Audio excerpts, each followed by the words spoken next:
Hello friends and followers. Well, here's the Hammarlund HQ-150, and this potentiometer for the sensitivity was gone, so I got a new one, ground off the end of it anyway to make it fit.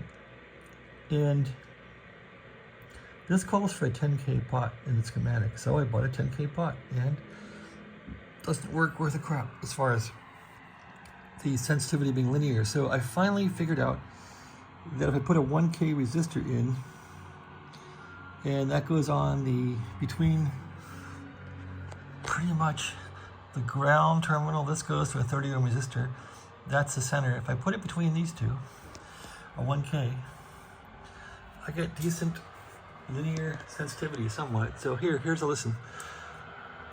So it's cranked all the way down there. Crank it up slow.